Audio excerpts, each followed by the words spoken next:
the audience here, but we've got a full house today and a lot of beautiful souls and faces here that are excited to hear you speak. So inshallah, we're going to get started. This next talk is called Combating the Proof of Weapons Network with Simon Dixon. Simon was very early into Bitcoin. He wrote one of the first, I believe possibly even the first book on Bitcoin back in the day. He started a platform called BnkToTheFuture and has been an investor in hundreds of Bitcoin startups. I believe he's based out of the UK, and we're really excited to welcome you. Brother Simon, take it away. Okay, thank you for the welcome. So we're running. Can you see me and hear me okay? Yeah. Excellent. Okay. Assalamu alaikum. My name is Simon Dixon, if we haven't met already. I'm a Muslim revert, and I was brought up with a Christian father and a Jewish mother. For the last 25 years, I started my career in the investment banking industry. After several years of working in investment banking on the trading floor, in corporate finance, in stockbroking, I had something in my fitra that said there was something that was not right about the industry that I was working in. I didn't really fully understand it, but prior to that, I was indoctrinated into different types of economic thoughts. I did a master's in economics at University of Manchester.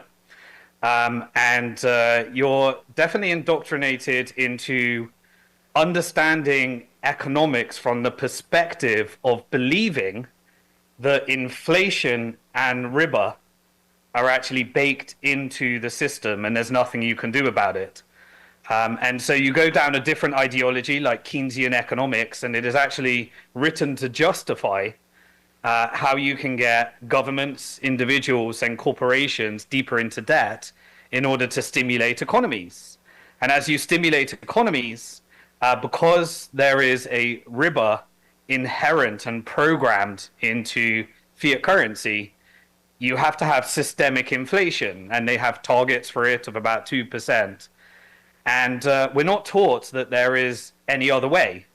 The entire history of economic trade, Islamic finance, the different types of schools of thought that superseded Adam Smith and the Wealth of Nations, kind of eradicated from history in the university prospectus as you learn economics. So I was in that ideology, and I had to self-study. So I left investment banking in 2006 because I joined a community called the Monetary Reform Community. And once I had learned how the entire fiat currency system was in fact a debt-based Ponzi scheme that was the world's largest debt-based Ponzi scheme that was enforced by regulations, rather than you understand that very quickly the financial system is guaranteed by design to get people deeper into debt, to create wealth inequality by code, and there is no way of avoiding it. So if you use any fiat currency, it actually got codified. So I really spent a long time studying how did that actually happen. And I want to start at a particular point in history where fiat currency, the pound, the euro, the dollar, actually had a Ponzi scheme codified into it, where it would guarantee that the lessons that we learn in the Quran about Islamic finance, sustainable finance, the problems with riba, would actually be codified so that you couldn't avoid them. And it brought us to exactly where we are today. So I started teaching that. And in 2011, after giving lots of talks, working in the banking reform community through not-for-profit areas after a career in investment banking, it wasn't really going anywhere. So I tried to create a non-fractional reserve bank that where you could own your own money. It wouldn't leverage up people's deposits. It didn't have Riba built into it. And people could actually have a say in what was done with their money, because quite often, just by investing in a pension, you were inadvertently contributing to many, what I later found out were haram activities. And so it wasn't possible with fiat currency to do that. And we applied for a license at the Bank of England, and the Bank of England rejected us because they said you need to build it on top of a fractional reserve bank.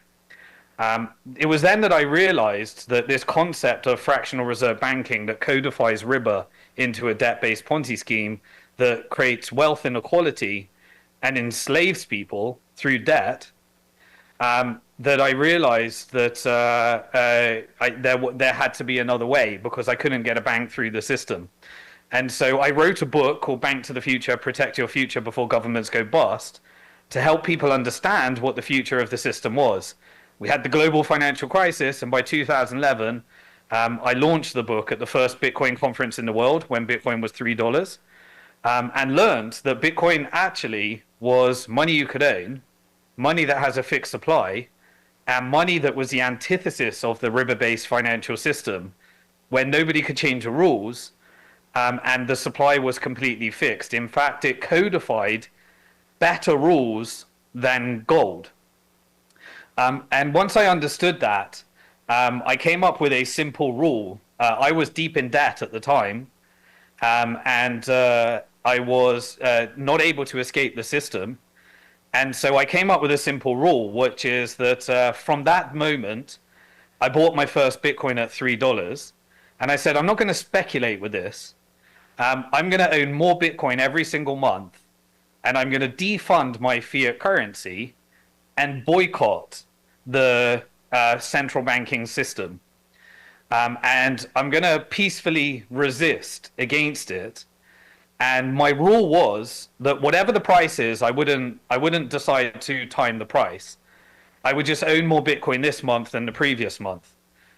Slowly over time, I eliminated all my Riba, all of my debt, and it took me to a place of financial strength that I never, ever imagined was possible.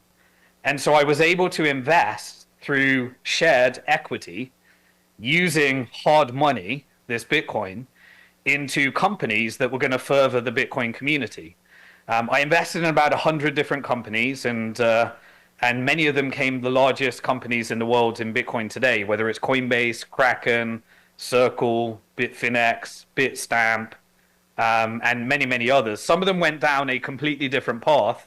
I invested in the largest exchange in India, UnoCoin, the largest exchange in Mexico, Bitso, an exchange that was bringing Bitcoin to different parts of Africa called BitPesa, and invested in an exchange, Bitstamp, that was bringing Bitcoin to Europe, and then Kraken and various other ones that were bringing Bitcoin to America. And the more I supported the ecosystem, the bigger the ecosystem got. And we essentially created, as a community together, what Bitcoin is today, with many, many iterations, many, many things that went wrong, many, many haram activities that were done with Bitcoin. But the beauty was that Bitcoin itself punished anybody that engaged in excessive leverage, that engaged in gambling, that engaged in any activity that would involve leveraging your Bitcoin and putting them on exchange and engaging in excessive speculation. Over time, the people that just bought it every month, regardless of price, and did that for every 4-year cycle, they essentially ended up in a higher dollar wealth than anyone else. Everyone else that engaged in all of these crazy speculative activities, in fact, everything that we're taught in Islam is haram, in fact, decreased people's wealth, was my general observation. Whereas those that followed, without even knowing it, many of the principles that we're taught about Islamic halal finance, ended up with a life-changing amount of wealth that they could then follow rules in order to make a difference in the world and in society. And through this mechanism, I eventually found Islam myself because I was trying to understand how you could use this in order to reverse the destruction of the fiat currency system. And I learned about proof of work. I'm not going to cover it because I'm sure other speakers have covered it here today. But essentially, by allowing people to own their own money without a bank, spend their own money peer to peer without the government telling them that they have to invest in haram activity, and codifying the properties of halal hard money, people were able to defeat the system, boycott the system, and completely live in what I believe a Islamic principled way, as much as you can in a society where violence and haram activities are codified into the financial system. So after achieving, inshallah, that I was able to achieve the financial success and try and do as much good with that as I possibly could, I created this concept called proof of weapons to try and help people understand the financial system and how haram it is today. What I'd like to do is try and describe to you this concept of proof of weapons, so that you can understand how important proof of work is, and also the iterations that I believe were speculative attacks to confuse people, like proof of stake, are in fact attacks to try and drive people in the wrong direction.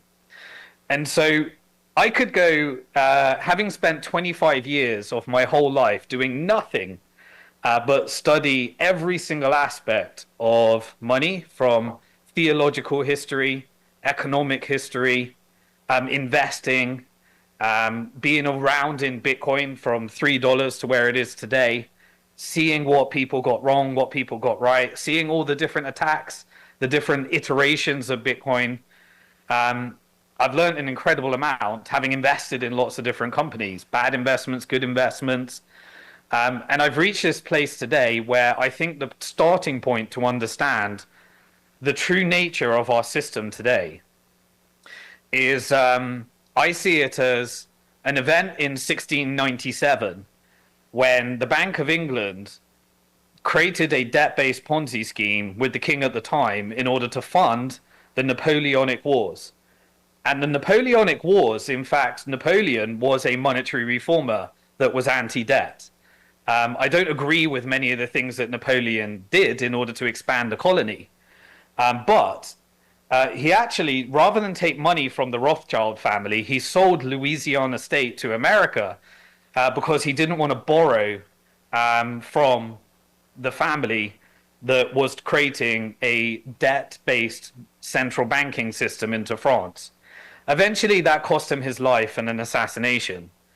And pretty much everybody that has tried to do the same has also been eliminated by the proof of weapons system as well. And when you look around the map and look at all the war, death, and destruction that happens, you realize it is actually our fiat currency that codifies war, death, destruction, and violence. And I'll forward that to 2008, which was a pivotal moment when the system blew up and Satoshi Nakamoto created the Bitcoin white paper, to October the 7th, where the Palestinians gave us an example of how haram and the catastrophic consequences of the fiat currency system are, when we got to see a genocide documented in real time every day, that has been probably the worst 16 months of my life. But I want to use it in order to try and help people understand that it is, in fact, fiat currency that creates the genocide. And it is actually the violence that is codified into the fiat currency system. And so in 1694, the King of England, to fund a war, codify the debt-based financial system by handing over the ability to create the pound every time the Bank of England would issue a loan. And if it would create £1,000, it could charge an interest to the government of 10%. And then the government would have to engage in activities that would then allow the £100 to be created.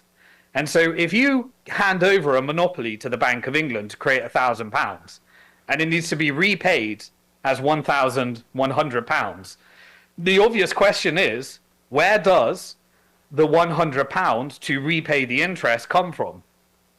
The answer is it doesn't exist. And if it doesn't exist, then you need to find somebody else that will borrow that money into existence. Because the double accounting system that the Bank of England created was that you could take that £1,000 and you could create both an asset and a liability at the same time. And then it would need to be repaid with the Riba on top. And the only way to create the Riba on top was to get somebody else to borrow the money. And so through this mechanism, a perfect incentive system to get every individual, every corporation, and every government in debt existed. And with that, it needed to expand the model, and to expand with it the exponential Riba in a debt-based Ponzi scheme that was essentially constructed by William Patterson lending this money. And in fact, the money to lend never actually existed. It was created through this creative accounting mechanism. And so through this, the British Empire was able to obfuscate the true fraud of the pound system. And having known this and learnt this, currency became a weapon of mass destruction in order to colonize countries, in order to take a ideology called mercantilism, which was essentially the raping, pillaging, and stealing and piracy of resources from countries that didn't have a debt-based financial system in order to steal their hard money, whether that be gold or silver. And so this mechanism got the government and the British government deeper and deeper into debt. It got British corporations deeper and deeper into debt. And it got British individuals deeper and deeper into debt. And in order to roll over the scheme, it became very apparent that all you needed was to fund wars, and you could make these massive loans. And then you could fund the other side of the war, and you could make a massive loan on both sides, and you could construct a way of the winner of the war, whichever side it was, would assume the debt of the other. And the country which had gold reserves would have to actually pay that debt down in gold by destroying their fiat currency. And this was the way of essentially colonizing India, winning wars, and engaging in death, destruction, and violence globally to steal everyone's gold. And so the British Empire became a master counterfeiter, and it innovated, the naval ships and the British East India Company that essentially codified the proof of weapons network that was taken over by the US later when the British government went bankrupt. And so what we did, for example, is we went into Africa, in Ghana, and they had hard money. They had these currency called agra-beads. It was beads that existed that you could display your wealth, and it was scarce and rare, and there was a fixed supply of these agra-beads in Ghana. And so we invented glass making, and we went into Ghana and we flooded the market with counterfeit agra-beads that were constructed through glass making. And this crashed the currency, created hyperinflation, and then we used that in order to negotiate and steal all of the gold of various regions across Africa and all of their resources that we needed. And we allowed them to trade, and we created the transatlantic slave trade to bring African slaves over to our country to build our country based upon plagiarizing and counterfeiting currency. We did this in America as well. Independence Day, was in fact not just the Boston Tea Party. It was the Bank of England made three attempts at taking over the American economy by installing a central bank. The first central bank, the second central bank, and it was the Rothschild families that later took over the Bank of England that constructed many of these dual funding of wars in order to plagiarize currencies in order to colonize countries. And eventually, we got the Federal Reserve System in 1913. So what happened prior to that is the British government was bankrupted by the Bank of England. It colonized India, stole all of its gold. The Bank of England ended up with all that gold. It created the transatlantic slave trade. It engaged in creating organizations like HSBC, which was installed through owning and settling for Hong Kong, and creating a drug trade traffic route to take opium, from poppy seeds in India, and get the Chinese people addicted to drugs through opium wars, and then use that in order to make the population very unproductive so that we could steal all of their silver. And we ended up accumulating through mercantilism and the British East India Company vast amounts of gold and silver, and colonized greater and greater parts of the world. But it was the Bank of England that ended up with all that gold, and the government was simply a mechanism for getting deeper and deeper into debt and enforcing the creation of this violence and financial innovation funding weapons in order to successfully colonize more countries. Now, there was a key problem. The Bank of England bankrupted the British government.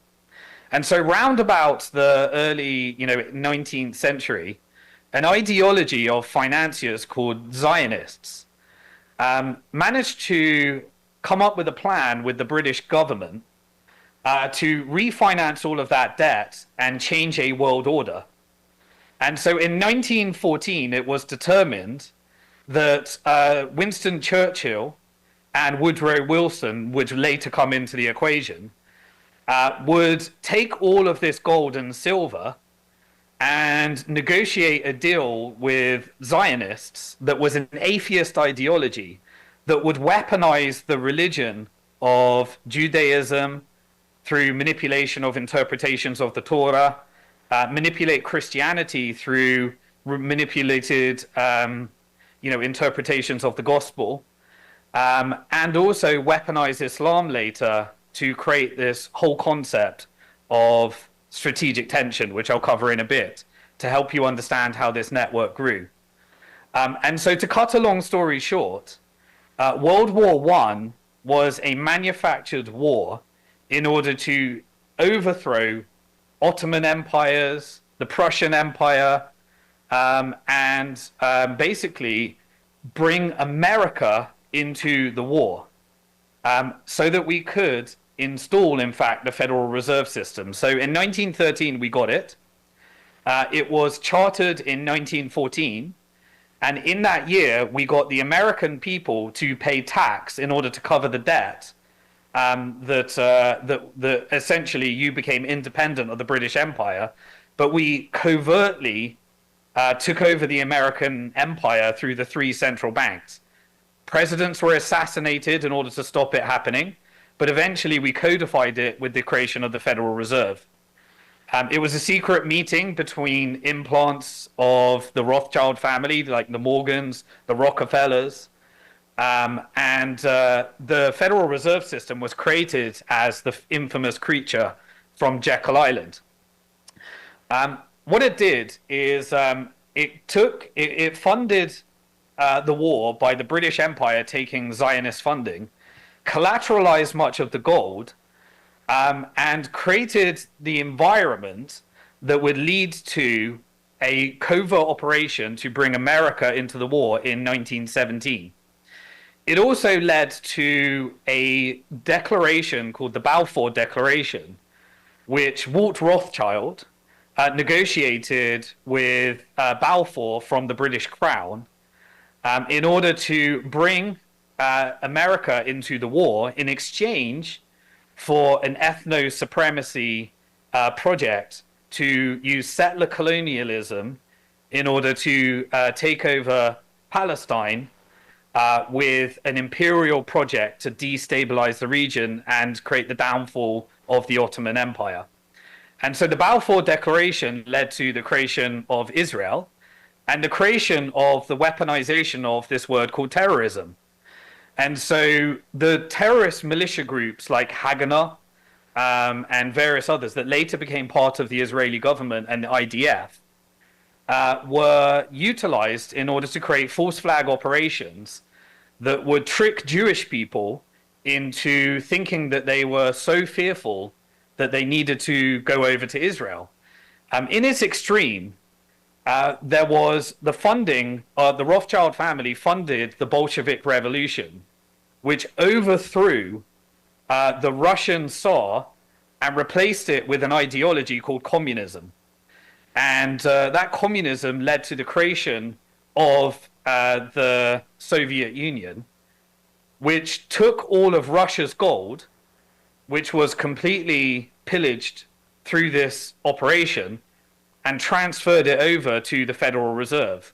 All of Britain's colonized gold and silver was transferred over to the Federal Reserve, and also the escalation with Germany, we counterfeited their currency and installed a debt-based central bank into Germany that created the Weimar Republic, that led to one of the worst economic environments by plagiarizing and destroying their currency, that killed many, many German people after World War One.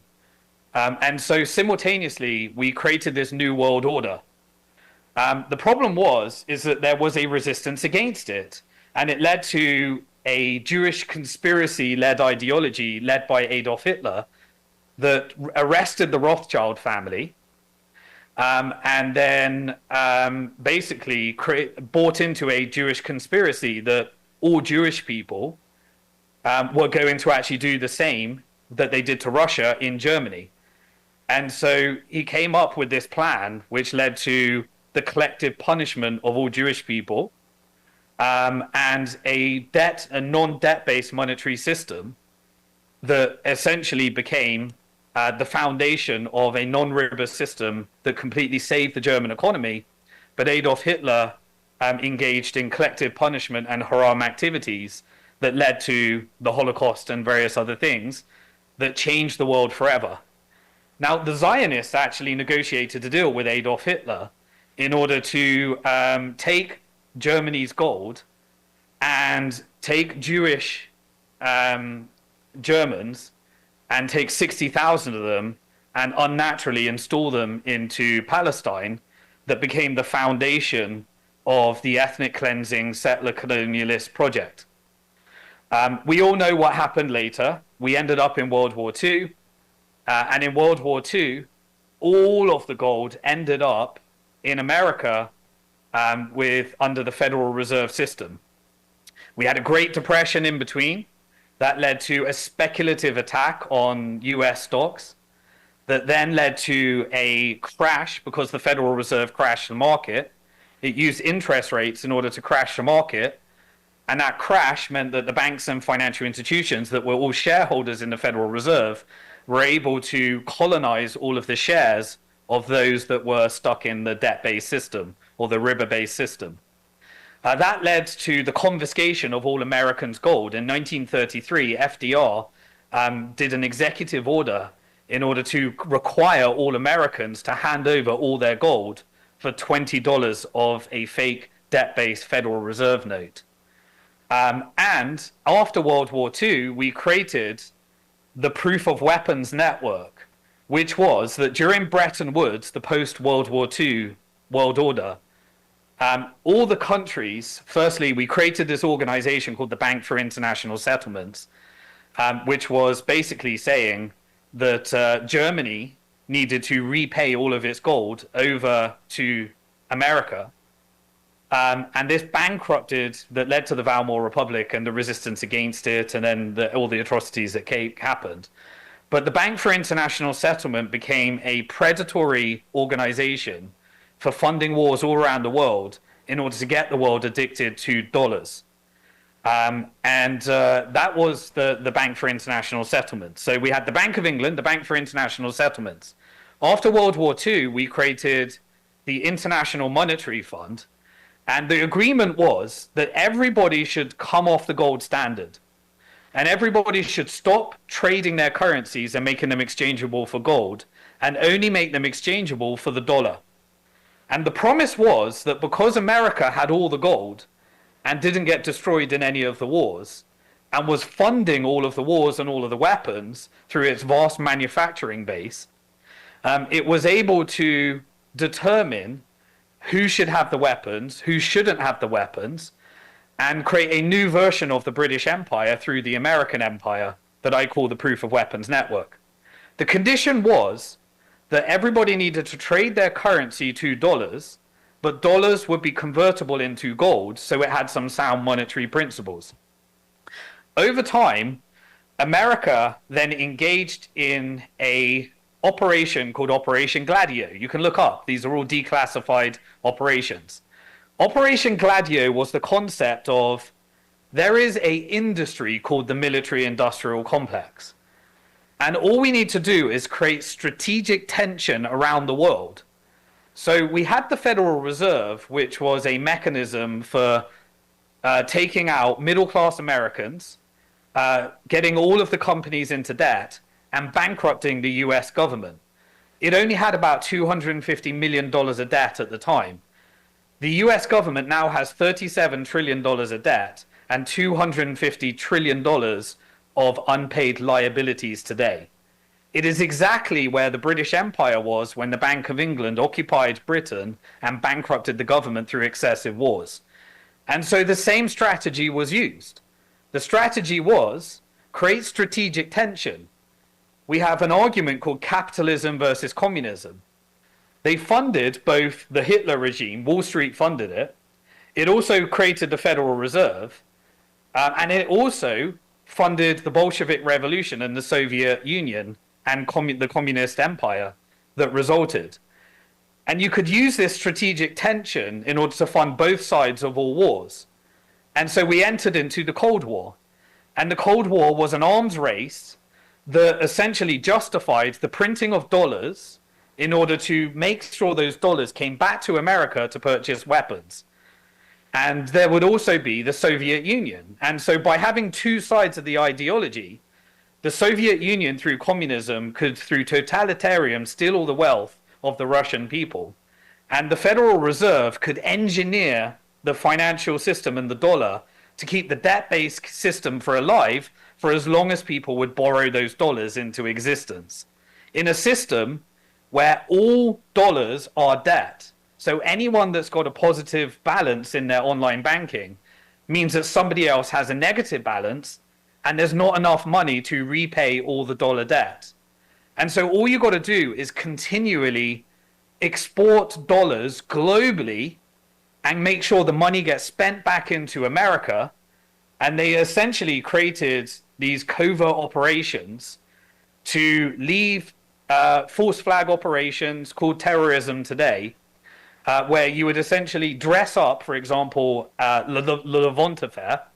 Israeli IDF soldiers would dress up as Arabs, and then they would blow up like the King David Hotel, and they would engage in terrorism.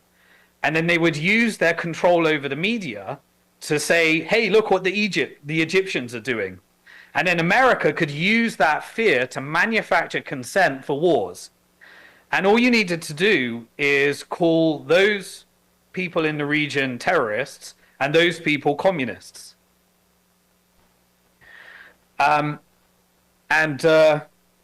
This essentially is the Proof of Weapons Network. And this is why America is deep into debt. You can look through the entire balance sheet of America right now, all of that 37 trillion, and find out that Israel created the justification for $7.5 trillion worth of war through false flag operations. You can look at even Europe right now. There are strategic operations where the CIA did coups in Ukraine, installed Zelensky, and created the justification for asset stripping all of the rare earth minerals out of Ukraine, kill Ukrainians and Russian people, at the same time as making sure that Europe is printing the money, America's printing the money. Everyday Americans are going deeper into debt. The middle class Americans are losing their real wealth, and that money is printed. It goes into Ukraine, and then it comes back into America, and military companies receive all that money. And the CIA represents the corporate interest, where we have this three-tiered system. Layer one of the proof of weapons network is the central bank, a codified debt-based Ponzi scheme where more Riba has to be created in order to pay off the old Riba. In order to justify that system, to create more dollars, you have intelligence agencies like the CIA, like Mossad, like MI6, which create false flag operations and represent corporate interest, but pretend it is for national security. That's layer two. Layer three is governments. And through layer one and layer two, you install governments that you can take this money, you can money launder it through organizations like the Vatican Bank, that then create this vast money laundering organization that receives 15% of black market activities. And so today, all of the drugs get into America because through this money laundering network, it actually funded through black ops like sex trafficking, human trafficking, pornography, all of the haram activities that we're not meant to engage in. So our dollar bill, our pound bill, our euro bill is codified riba and haram built into the protocol because it's all funded by these black op operations like human trafficking and sex trafficking. And riba is the layer one. And then they install governments that their job is to essentially, if you look at the politicians around the world, their job is to simply create the narrative justification for representing the corporate interests in order to keep this debt-based Ponzi scheme alive. IMF then got the world addicted to dollars. They use those dollars where you would take the Bank for International Settlements, install a debt-based Ponzi scheme. For example, take Lebanon today. It installed the Lebanese central bank. It would then use the IMF in order to economically destroy the country through hedge funds that could crash a currency and destroy wealth. The central bank that then could shut down the banks and people could no longer access their dollars in Lebanon. In order to resist against that, an alternative financial system emerged, which is where you could take your jewelry and your gold, and you could borrow interest-free, Islamic compliant, micro loans in order to fund business. And the IDF, when they went into Lebanon, the first place they destroyed was those Islamic banks, which had all of the gold that was the backing of these interest-free micro loans that allowed the activity to continue. And so that's an example. And I could go to Syria, I could go to Libya, I could go to Iraq, I could go all around the map and show you every single war that is currently being fought and show you how the proof of weapons engineered that death and destruction. It has killed 300 million people have died for this proof of weapons network. And it is now turning against the average American person that is fighting these wars, realizing that they're representing corporate interests and it was all a lie, ending back with PTSD because they had to kill children. And then they come back into America and America's got no money for them. America just will allow them to go homeless. And they've even got drug operations where the CIA allows drugs to get through so that they can get addicted to drugs from this PTSD, become homeless, and are now completely dependent upon the government, or they just enter all economic activity. All of that wealth is going back to the hands of a few, the military-industrial complex, the banking lobby, big pharma, which are drug dealers, the banking lobby, which are debt dealers, The military-industrial complex are the weapons dealers, and other interests, which is how do you make society no longer function by pushing addiction to pornography and even creating sites like OnlyFans, where the best way for a woman to make money today is financially to end up basically a digital prostitute. And this whole industry has created absolute degeneracy, record levels of depression, lowest levels of infidelity. People aren't having children anymore in the societies. Record levels of addiction to prescription drugs, antidepressants, record drug addiction, record suicide rates, record wealth inequality, and the entire system is imploding in itself, where the average European is choosing, the pensioner is choosing between eating and heating, while paid implants like Keir Starmer is sending billions of dollars over to Ukraine to funnel back into the money laundering network to buy the weapons from the military-industrial complex so that the rich can get richer and the poor can get poorer. The system is imploding upon itself. It is now having a tariff war in order to reset the world order, because those that have exited the Riba-based system, different blocks like BRICS, different blocks like sovereign wealth in Middle Eastern regions like the Qataris, the Emiratis, the Saudis, have used their resources in order to build vast sovereign wealth and now have economic power. And because that economic power exists, the entire system is being reset between those that have a Riba-based central banking system and those that have resources and surpluses.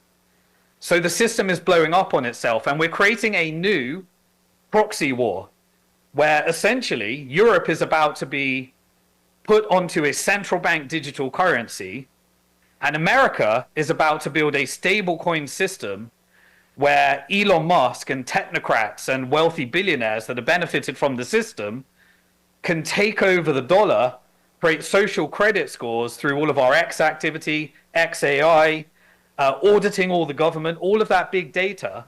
And essentially, America is currently being asset stripped to build an AI totalitarian technocracy so that they can control the dollar through billionaires that have benefited from this system, who are all creating technology for the military-industrial complex that Snowden revealed was just a backdoor into the NSA, so that could be weaponized and bribed against us, and manufacture consent like the Patriot Act, where if you can just classify somebody a terrorist and label them for protesting against Israel at a university, you can be arrested, put in Guantanamo Bay, and deported with no due process. We're now beta testing artificial intelligence warfare in Gaza to create war, occupation as a service, genocide as a service. All of that data is being used as command and control technology. Will be beta tested in Europe through a central bank digital currency that can codify money into this Riba, creating universal basic income, so that they can beta test it for what can be done by the billionaires that own America right now, because they were able to borrow at 0% interest from the Federal Reserve through quantitative easing.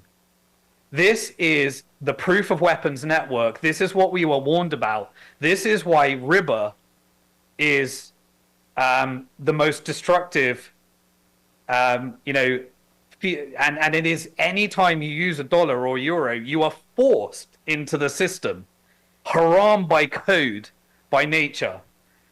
And so I'm going to just give one more thing, because I've covered a bit more than I thought I would, and maybe we can do some questions. But in 2008, Satoshi Nakamoto released a white paper. Within that white paper, the headline that was created into the first block, and I'm sure other speakers have covered how it works, so I won't do that. It created a system called peer-to-peer electronic cash that was based upon a proof-of-work system. And that proof-of-work system was essentially repurposing energy in order to back a network where no one could change the rules. And by having a system where no one could change the rules and a fixed supply, it codified money you can own, money you can spend, and money that has a fixed supply. All of the properties of gold in the digital era, but without the flaws of gold. It was perfectly auditable. It could be transported globally at any scale. And it had a complete fixed supply, so inflation wasn't built into the system. It also basically gave people an exit to boycott the system. So I took my fiat currency and I bought Bitcoin at $3.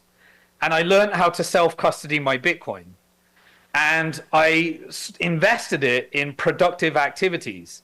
If I wanted to feed a child in Gaza, I could send some Bitcoin because I would get my bank account censored for doing that. If I wanted to support free media, I was able to fund WikiLeaks that was going through a financial blockade because it was revealing the crimes against humanity that were happening in Iraq as 1 million civilians were murdered by the proof of weapon system. And our prime minister actually took the person that created that, Julian Assange, and prosecuted by creating a fake rape claim on him in order to turn him into a political prisoner to make sure that WikiLeaks never told the truth. Because the biggest resistance against this was peer-to-peer media, which WikiLeaks enabled. We now know the truth of all these wars. Those that are fighting the wars have now figured out that this was just for corporate profits and to prop up the proof of weapons network. We now have peer-to-peer systems that could keep these networks alive. We can now direct the flow of our money to halal activities without a bank in the middle. And every dollar, euro, or pound that is saved in Bitcoin in self-custody is a peaceful boycott of the violence behind the proof of weapons network. Because you are taking your fiat currency that creates war, death, and destruction, and you are exchanging it into digital, hard, sound money. And you can dictate the flow, so a middleman is not dictating the flow, so that you can take all of what we are taught in the Quran and spend it outside of the codified halal fiat currency proof of weapons network, codified through Riba, to create death, destruction, war, and violence in a debt-based Ponzi scheme that will inevitably hand over the vast majority of wealth to eventually one world government with a full surveillance state, with a universal basic income that can force us by code to spend money on everything we are prohibited from spending on. And that is the system that we have today. And that is why I believe that Bitcoin and understanding the Islamic principles and the resistance that proof of work against the proof of weapons network can bring to us, and avoiding the control mechanisms like proof of stake, where anyone that controls the stake can control the network. Avoiding those mechanisms, I believe that we can usher in decentralized artificial intelligence, decentralized social media, decentralized money, decentralized data, so that we can take back control and decentralize what the central bank set out to centralize. Because once the end result of this Ponzi scheme is one world government, one world currency, with full surveillance, full command and control, in order to steal your money to fund the worst crimes against humanity: sex trafficking, human trafficking, drug trafficking, weapons trafficking, pornography, and everything that we are prohibited from engaging in. That's why I'm passionate about this conference, and that's why I would like to take any questions if I've got time, and I hope you enjoyed that presentation.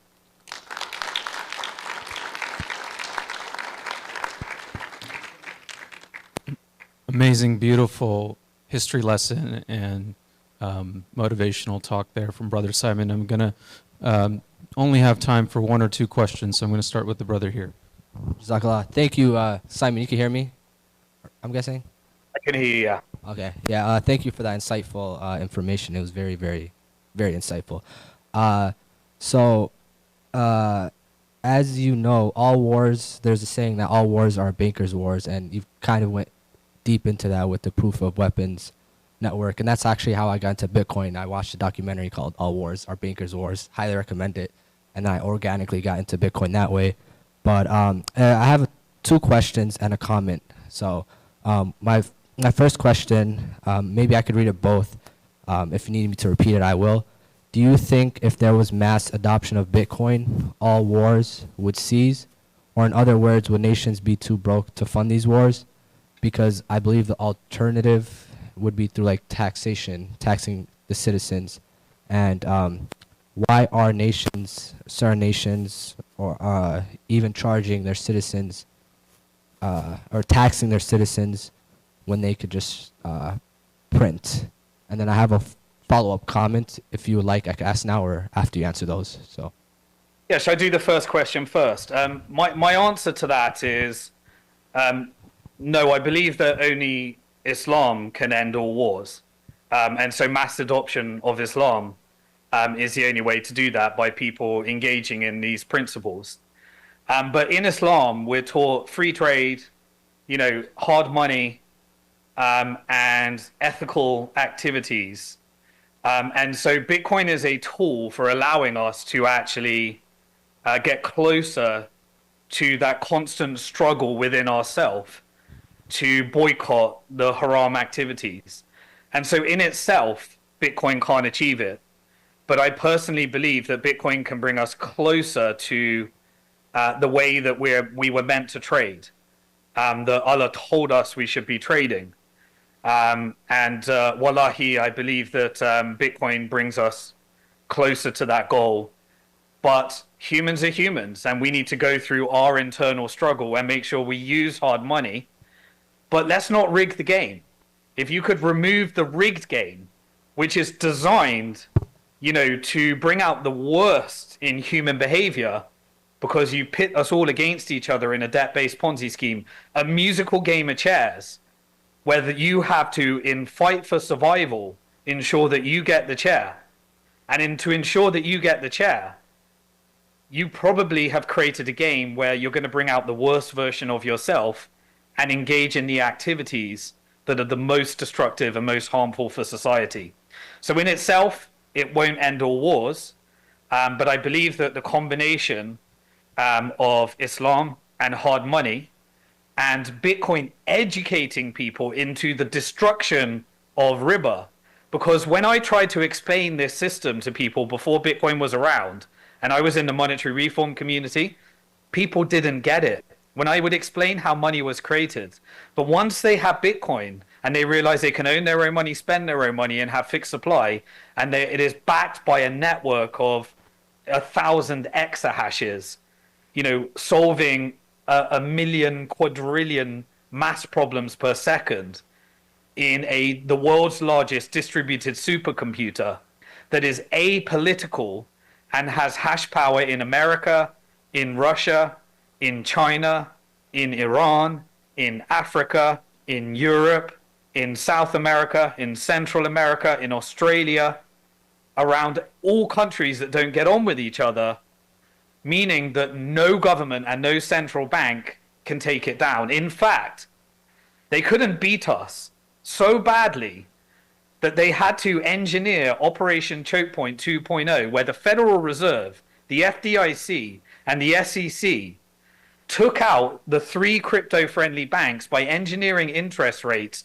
and engineering war with the Ukrainian war invasion, pumping up the price of oil, and getting agents of the proof of weapons network to withdraw their money from Silicon Valley Bank, to crash the bank through Peter Thiel, who is a tool of the proof of weapons network, through Palantir, that's providing all the technology, that is committing the genocide through artificial intelligence, that is a beta test for everyone else. He came and asked everyone to withdraw their money from Silicon Valley Bank. That crashed Silicon Valley Bank. That took out the 3 crypto-friendly banks, Silvergate, Signature, and Silicon Valley Bank. And then implants like SBF, which was the only one that met with SEC, Gary Gensler, no one else in our industry could meet them, and IDF soldiers that were connected to Netanyahu, like Alex Majinsky, that created the Celsius Ponzi scheme.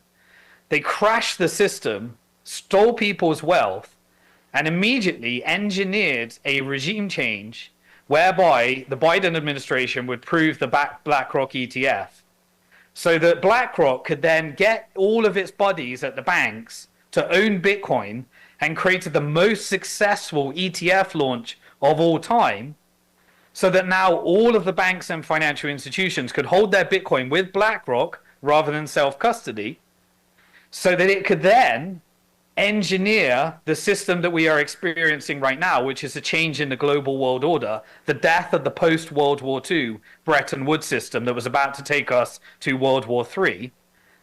And now is going round Larry Fink telling everybody that the dollar as world reserve currency is likely to be replaced by Bitcoin, while it redeploys capital over to different regions in the world. That is how dangerous Bitcoin is.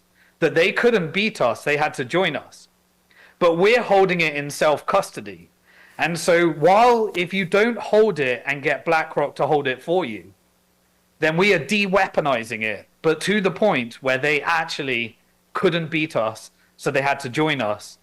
And now, America is building a Bitcoin strategic reserve. That could give them the tool to take on the Federal Reserve System. That then could take every country like MicroStrategy that wants to build Bitcoin treasury in order to take a speculative attack on the stock market through de-weaponizing the debt capital markets. It is creating a mechanism where the incentive structure to hold your wealth in Bitcoin is defunding the proof of weapons network.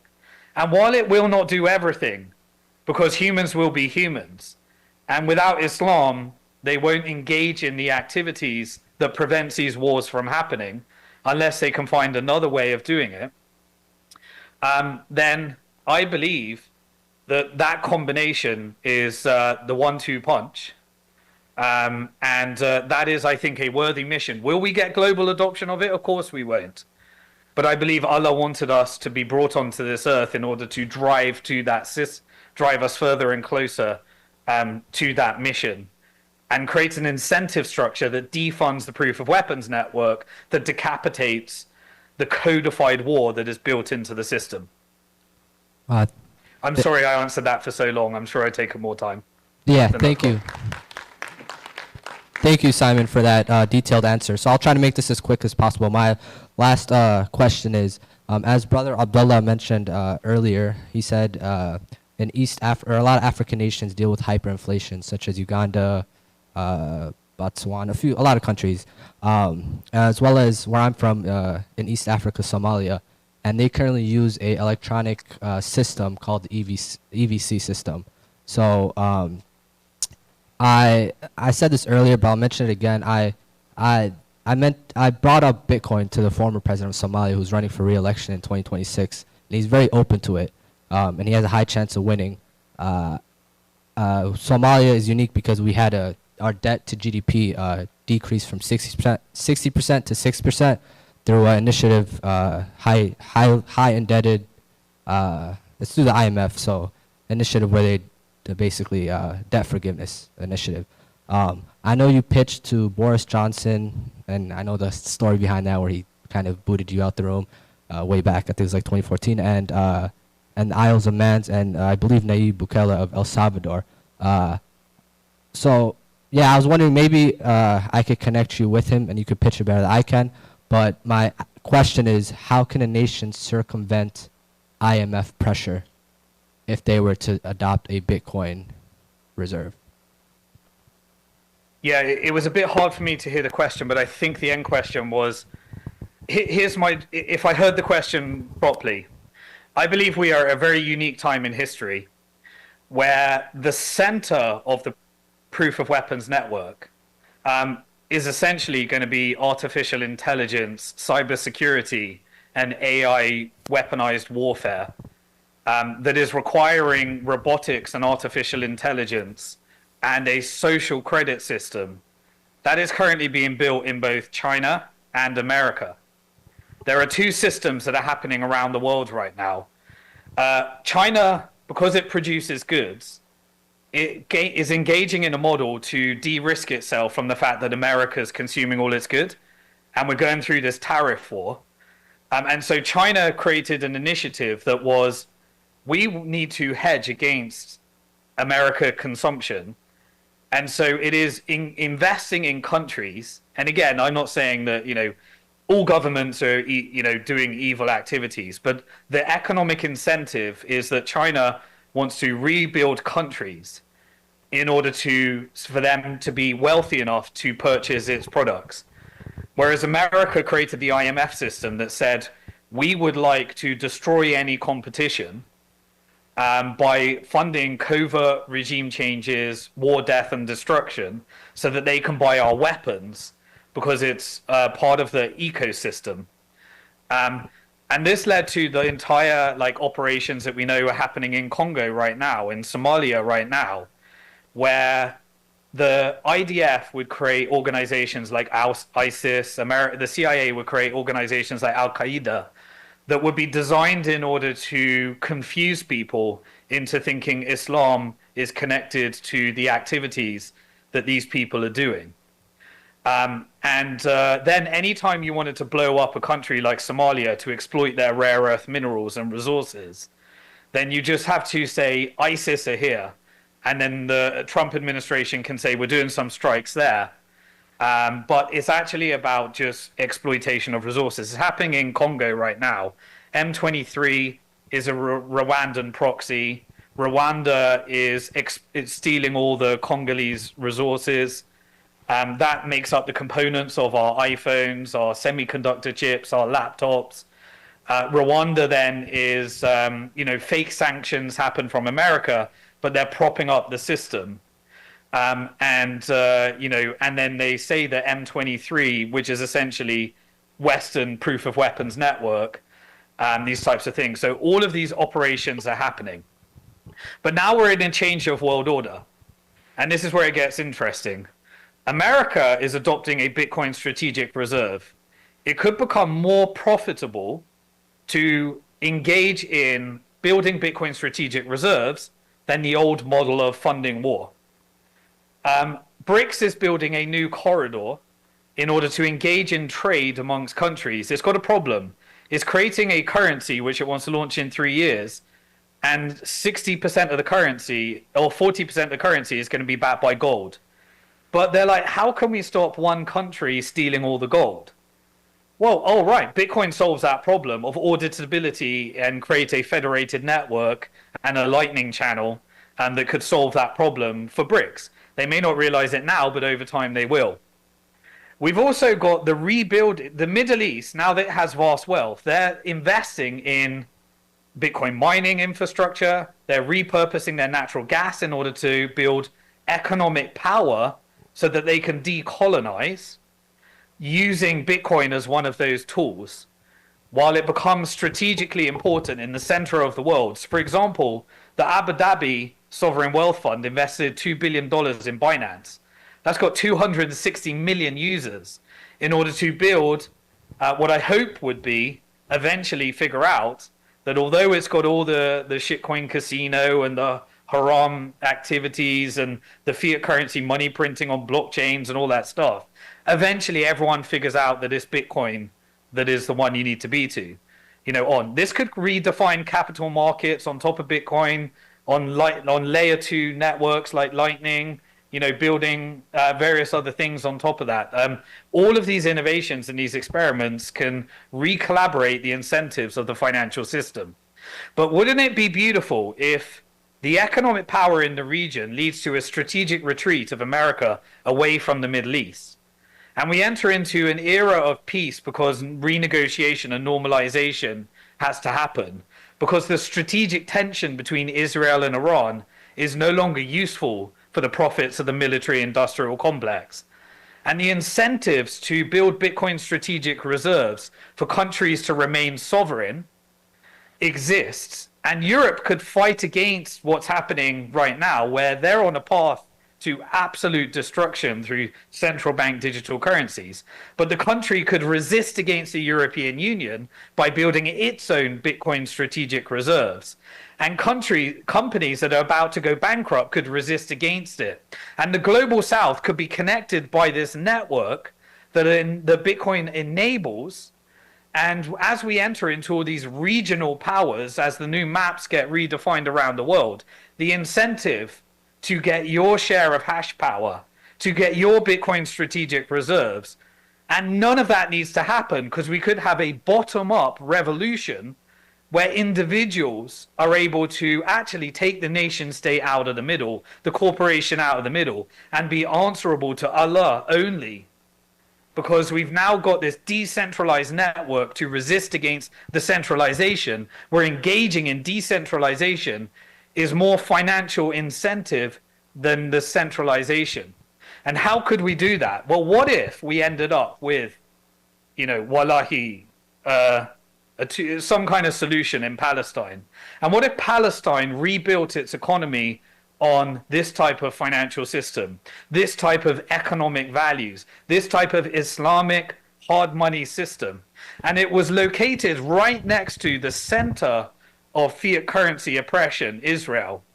And the Israeli system imploded on itself because of the debt-based financial system, where anyone that engaged in that currency would end up a debt slave, when if it just engaged in the Palestinian currency built upon top of Bitcoin and built economic activity on top of Bitcoin, that we could actually demonstrate through the center of the world that this genocide that has been so destructive and so disgusting and so hard to watch, that it was actually an intervention in order to deliver a message that actually led to hard money and an economic set of incentivization that would allow for the fiat currency proof of weapons network to be destroyed next to a country that rebuilt itself on Bitcoin strategic reserves and the ability for people to free themselves from the oppression